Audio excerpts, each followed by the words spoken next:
मीरा अपने दोनों बच्चों पायल और निशा को बिठा के पूरा दिन ईंट ढोने का काम करती है।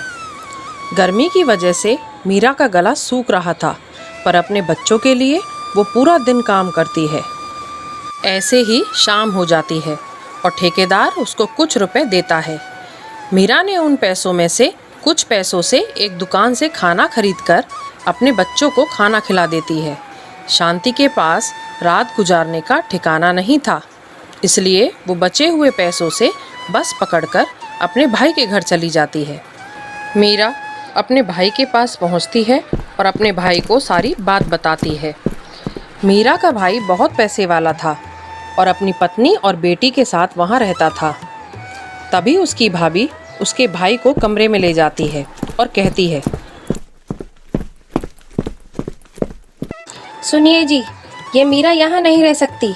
मैं कोई मुसीबत अपने गले नहीं बांधूंगी। ऊपर से इसकी दो गंदी सी बेटियां, मेरी बेटी पे बहुत बुरा असर पड़ेगा। ये कैसी बातें कर रही हो तुम? अभी आधी रात हो चुकी है। इस वक्त मैं उसे जाने को नहीं बोल सकता। सुबह होने दो, मैं उससे बात करता हूँ। मीरा अपने भाई भाभी की बातें सुन लेती है। सुबह जब उसका भाई उठता है तो वो उससे कहती है, भैया, मैंने आपकी और भाभी की सारी बातें सुन ली थी। बस कुछ दिनों के लिए आप हमें अपने घर में रख लो। मैं जल्दी से जल्दी अपने रहने का इंतजाम कर लूँगी और यहाँ से चली जाऊँगी। मेरा इस दुनिया में अब आपके सिवा कोई और बचा भी नहीं है। मुझे माफ कर देना मेरी बहन। तुम अपनी भाभी का व्यवहार जानती हो, लेकिन मैं उससे बात करता हूँ।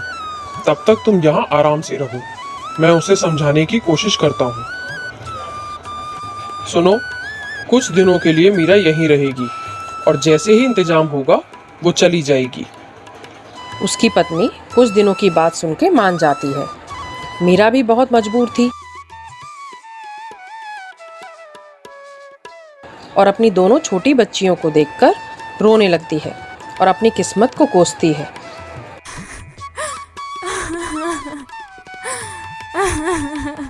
ऐसे ही दिन बीतते जाते हैं और मीरा रोज नौकरी ढूंढने निकल जाती है, लेकिन उसे कोई नौकरी भी नहीं मिलती।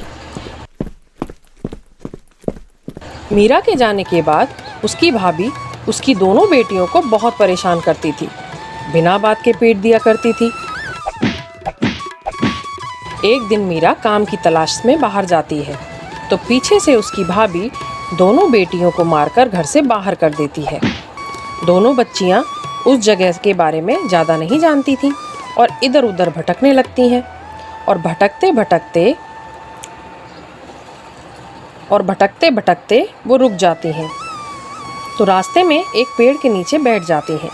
तभी उनकी माँ वहाँ से गुजर रही होती है। वो अपनी बेटियों को देखकर चौंक जाती है। उस पेड़ पर एक चुड़ैल भी बैठी होती है और सब कुछ देख और सुन भी रही होती है।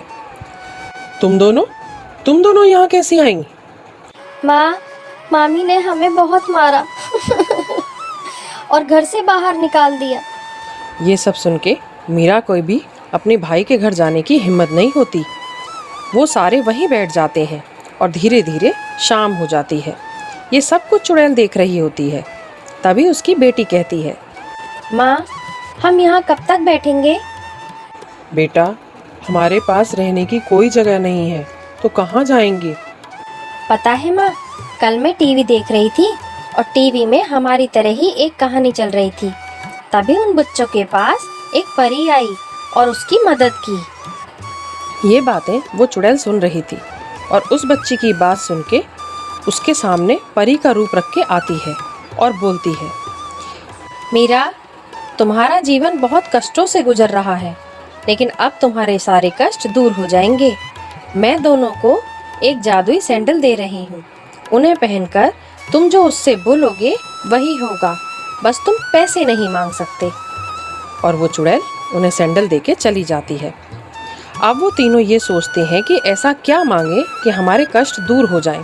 तभी एक बेटी बोलती है, माँ, क्यों ना हम इससे खाना मांगे और उस खाने को बेच के पैसे कमाएं? इससे हमारे पैसे कमाने का जरिया बन जाएगा। बेटी के आइडिया से मीरा खुश हो जाती है और वो तीनों ऐसा ही अपने काम जमा लेते हैं और खुशी खुशी रहने भी लगते हैं।